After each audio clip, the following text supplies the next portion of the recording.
PBR을 위한 재질을 만들 때 가장 쉽게 여러분들이 이제 PBR의 시스템 안에서 여러분들이 텍스처 같은 걸 제작할 때 재질을 만들 때 가장 먼저 생각하는 게 좋은 게 이거는 금속인가? 혹은 비금속인가? 라고 생각하는 게 가장 쉬워요. 그리고 표면이 금속인지 이거는 금속이 아닌지 먼저 생각하면은 제작에 매우 이제 도움이 돼 빠르게 결론이 도출될 수 있습니다. 그래가지고 일련의 지침을 따르는 게 제한된 지침이 있어요. 그래가지고 물론 100% 절대적이라고 하진 않지만은 웬만하면 이걸 따라주면은 PBR에서 이거를 따라주면은 이 해당되는 재질 표현은 거의 대부분 해결될 수 있다는 거야. 그리고 왼쪽에 보시면은 왼쪽은 이제 비금속 부분이죠. 그 sRGB, RGB 값으로면은 이제 거의 40에서 60 사이 안에. 근데 이제 급격히 바뀌거나 그러지 않아요. 일반적인 전원체 값들은 55에서 64. 네, 그냥 딱 해서 그냥 50 혹은 60 이렇게 딱 하면 플라스틱, 녹슨 금속, 물, 얼음 이렇게 RGB 값을 표현했어요. 근데 오른쪽은 금속이죠. 금속금 딱 봐도 밝고 높죠, 그죠? 금은 sRGB, 블루 값이 낮죠. 은은 거의 대부분 높고, 알루미늄도 높고, 철은 200, 200, 200 정도. 구리는 R 값이 좀 더 높은, 레드 값이 높은. 거의 대부분이 거의 이 범위 안에서 다 표현할 수 있다고 보시면 돼요. 피부도 마찬가지. 지금 여기 피부가 안 되지만 피부는 그냥 플라스틱 요 안에 들어간다 보시면 돼요. 일부 비금속과 금속의 혼합, 메탈로이드 같은 게 있을 수도 있지만은 되게 이제 재질을 만드는 전체 이제 프로세스에서 금속과 비금속을 구별하는 것은 되게 좋은 접근법이에요. 그래갖고 이제 금속은 거의 70에서 100% 반사인데 아까 봤던 입사광선이 표면을 딱 치고 와서 거의 소실 없이 우리 눈으로 들어온다 했을 때 이러한 금속은 어떤 열과 전기에 좋은 전도인가 전도 그죠? 열도 잘 전달하고 전기도 잘 전달해요. 전도성인 금속은 이제 전기장이 이제 거의 0이라서 전기장과 자기장을 들어오는 이제 광파, 우리의 이제 광선이 표면에 닿으면 이제 파동이 부분적으로 반사되고 모든 굴절된 빛이 이제 흡수되는 거예요. 근데 이제 일부 금속은 조금 다른 파장에서 빛을 흡수해요. 예를 들면 금 같은 경우는 그런 가시 스펙트럼 빛에서 파란 빛을 흡수해요. 이 금에서. 그래서 파란 빛을 흡수하니까 어떻게 돼요? 블루 값이 떨어지죠. 블루 값이 떨어지니까 노란색으로, 그러니까 이거는 좀 셋 다 지금 노란 종을 비춘 것도 아니고 빨간 종을 비춘 것도 아니에요.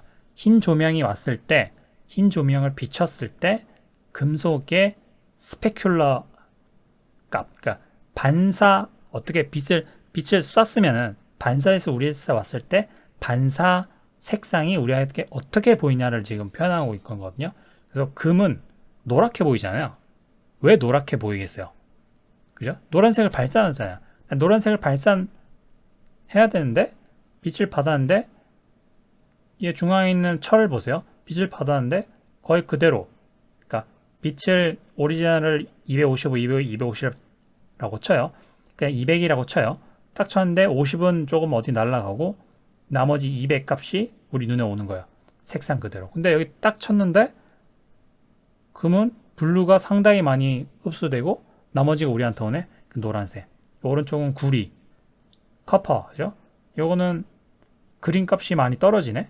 블루랑, 그죠? 그러니까 요 색상이 우리한테 오는 거예요. 그래가지고 굴절된 금속의 색소는 이제 반사광으로부터 이제 우리한테 오는 거예요. 따라서 그 텍스처 맵에는 금속에는 확산 색상을 주지 않아요. 이거를 이해하셔야 돼요. 그러니까 반사 색상과 확산은 아까 뭐라고 얘기했죠? 확산은 아까 들어가서 뭔가 이렇게 안에 좀 들어가거나 흡수되거나 해서 다시 여러 갈래로 나가는 건 확산이죠. 이거는 뭐예요? 반사예요, 반사. 반사광과 확산광은 두 개가 엄연히 다른 거예요. 그러니까 빛이 그냥 반사될 수 있고 반사된 거 아니냐라고 하는데 사과와 금속을 잘 이해를 하셔야 돼요. 사과의 빨간색은 빨간색이 반사된 게 아니라 빨간 빛이 사과원으로 들어가서 나머지 흡수되고 다시 흡수된 것 중에 나머지가 남은 빨간색이 확산해서 우리한테 온 거예요. 근데 금속은 뭐예요? 빛에서 안으로 들어간 게 아니라 물론 확산이 조금 일어나긴 일어나요. 근데 대부분은 반사로 우리한테 들어온다.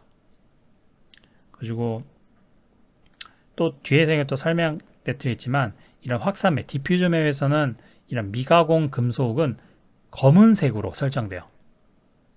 이 검은색 이거 지금 밝은 회색이 아니냐 그런데 그건 확산 부분에서 인 거고 금속은 확산이 되지 않아요.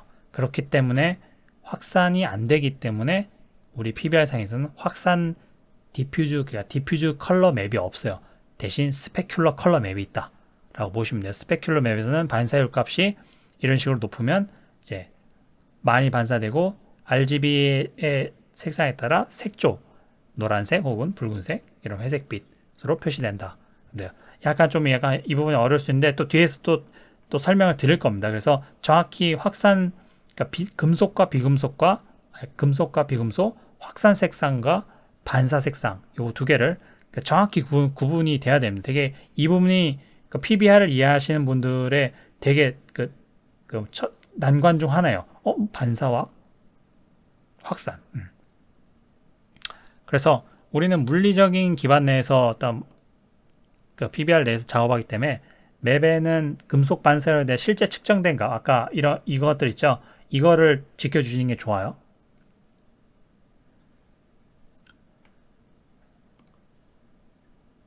자, 여기 보시면은 또 텍처링과 관련해서 금속의 또 다른 중요한 측면은 여러분 자연 상태의 모든 물체는 어떻게 돼요? 풍화가 되죠. 부식이 된다 이 말이죠. 그래서 이런 풍화 요소가 금속의 반사 상태에 또 다른 큰 역할을 한다는 걸 의미를 해요. 금속은 어떻게 돼요? 녹슬죠. 산소와 그런 결합을 해갖고 금속 자체가 이제 녹슬죠. 그죠? 그 반사 상태가 어떻게 돼요? 떨어지겠죠. 그래서 부식된 영역, 지금 금속이 있는데 좀 갈색에 부식된 영역이 있죠. 그래서 부식된 영역은 금속 맵, 이 메탈릭 맵에서 이것도 이제 또 뒤에 설명할 때 메탈릭 맵에서 어떻게 돼요?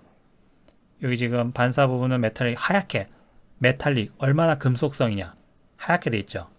논 메탈 검은색 러스트는 그러니까 녹슨 거나 먼지예요. 로우 메탈은 흰색인 거고 이해가 되시겠죠, 그죠? 메탈릭에서 이제 금속과 부식된 부분의 어떤 구분. 베이스 컬러에서도 보세요.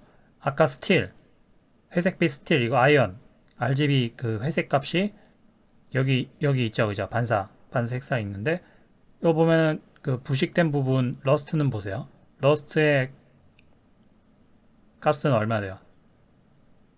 비금속이니까 녹슨 금속 sRGB 52 이래 돼 있죠, 그죠? 이해가 되시겠죠? 그래서 이런 식으로 어떤 금속의 상태에는 또 부식이나 풍화를 또 고려를 해야 된다. 돼요. 그래서 예를 들면 페인트된 금속은 금속일까요? 금속이 아닐까요? 아까 요 금속 위에 페인트 칠을 하잖아요. 우리 페인트 칠하는 그거 뭐예요? 금속 아니잖아요. 그럼 금속 위에 페인트 칠하면은 금속이 아니겠죠. 그죠? 풍화나 녹이 슬거나 페인트를 칠하거나 거기다 뭐 스티커를 붙이거나 하면 그 부분은 어떻게 돼요? 금속이 더 이상 아닌 부도체로 처리돼요. 페인트는 순수 금속 위에 레이어 역할을 한 거예요. 그 부식도 마찬가지요. 금속 위에 부식이 된 게 덮인 레이어 역할을 한다 보시면 돼요. 그러면 또 다른 메테리얼 상태가 위에 또 생기는 거예요. 그래서 그러한 부분 먼지가 끼거나 뭔가 묻거나 부식이 되거나 페인트를 칠했거나 이런 거는 순수 금속 위에 어떤 가리는 물질입니다. 그래서 PBR 어떤 그런 재질을 만들 때 재질이 금속이냐 아닌가 에서부터 먼저 시작하고 금속인데 거기 풍화가 됐느냐 뭐가 묻었느냐 그 다음에 또 이런 식으로 레이어를 착착착 쌓아가 나가는 거죠. 이런 식으로 그러니까 단계적으로 그렇게 이해를 하면 재질 같은 걸 만들 때 재질을 만들 때 실제 우리 금속에도 뭔가 묻어 있거나 이런 것들을 그런 걸 대입을 해보는 거야. 그러면 그런 금속이나 이런 것들을 제작할 때 쉽게 접근할 수 있는 거죠. 금속이 이게 뭐 녹이 슬거나 이런 걸 어떻게 처리를 맵적으로 처리를 해야 되는 건지를 좀 이제 헷갈릴 수 있는데 어떤 이런 이론적인 것에서부터 저런 개념을 먼저 딱 파악을 하시고 가면 됩니다. 그러니까 금속이 더러워지거나 녹이 슬거나 뭐 흙이나 뭐 그리스, 뭐 오일 같은 것들이 물질 터페인지 그러니까 추가적으로 여부를 따진 거고 그러니까 순수 금속이 아닌 재질은 아까 얘기했듯이 부도체, 유전체로 취급돼요. 그러니까 금속이 아닌 걸로 취급돼요. 그래서 여러 가지 요소에서 뭐 금속과 비금속의 상태가 혼합될 수 있다. 합니다. 그래서 금속 영역은 매우 높은 아까 값으로 되는 거고 비금속 영역은 부식 영역은 이런 거는 F0 값이 한 4% 아까 반사율 어디 갔냐 다시 돌아가 F0 값이 4% 그죠? 금속이나 이런 것들은 70에서 100%라고 보시면 돼요. 반사율 꽤 높죠? 네, 부도체 아까 부식된 것들은 F0 값이 한 4% 내외 정도로 처리되면 된다. 자, 그 다음은 비금속. 그러니까 비금속, 절연체 혹은 이제 부도체라고 계속 언급을 제가 드렸죠. 비금속은 이제 전기가 참 전도가 잘 되지 않는 그런 이제 물질들이죠. 굴절된 이제 빛이 또 이게 산란되거나 이제 흡수돼 갖고 금속보다 훨씬 적은 양의 빛을 이제 반사해 갖고 알베도 색상을 가집니다. 그래 갖고 앞에서 언급한 이제 공통 유전체 그 값은 이제 굴절률로 계산된 그 F0 그 프레넬 제로 기준으로 약 2에서 5% 사이. 지금 보이시죠? 매우 낮은 단계 공통적으로 이 사이에 위치한다 보시면 됩니다. 그죠? RGB 값으로 보면은 sRGB 값으로 40에서 한 뭐 60 사이. 이 정도면은 대부분 이제 비금속이 가지는 그 빛 반사, 그러니까 스페큘러 반사의 값이 비금속이 가지는 일반적인 범위다라고 아시면 돼요.